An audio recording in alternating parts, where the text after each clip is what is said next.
Recently we held a truck and tower dedication for our department.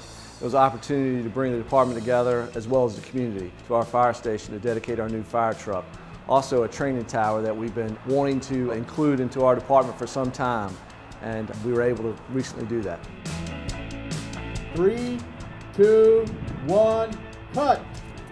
Let's give them a hand. Thank you, town and its representatives and the community at large for allowing us to have this beautiful structure.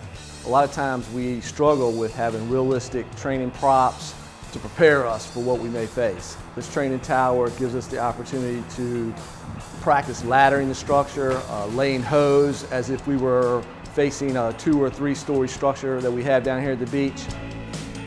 Also, it's a training tool to help keep the firefighters in shape. Think about putting on 40 pounds of equipment and then carrying another 50 pounds and do that multiple times. Over a certain amount of time, you're really going to be in shape. We made it mimic a regular house on the bottom 2 floors as the stairs go from one level to the other.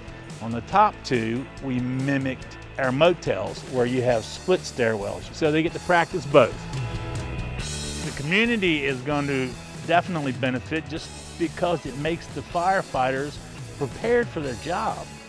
It will come instinctively instead of having to think about every step they do. And that means we get to you quicker, they put the fire out quicker, hopefully nobody gets hurt anywhere.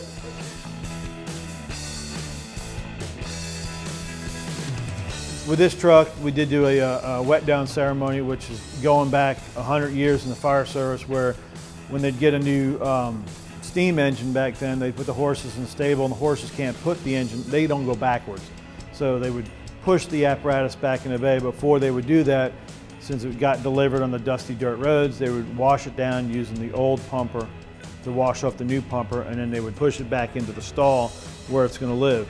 We reenacted that basically with the 2010 engine to the 2016 engine, ceremonially washing it down, rinsing it off, and then the department got behind it and pushed it in with the help of the motor, of course.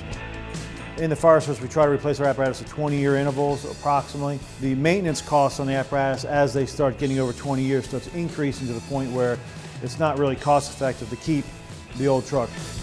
Every time we come up with an apparatus, probably 2 years out, we'll form a committee of officers and drivers and just members of the department, volunteers also, to look at what our needs are going to be for the next 20 years.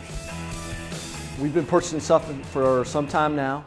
My goal was to get all our trucks similar so that no matter what truck you were working off of, all the equipment was in the same location, all the mechanics, all the electronics, everything was the same. So it was muscle memory. Whichever truck you got in, it operated similar to the previous truck that you were on.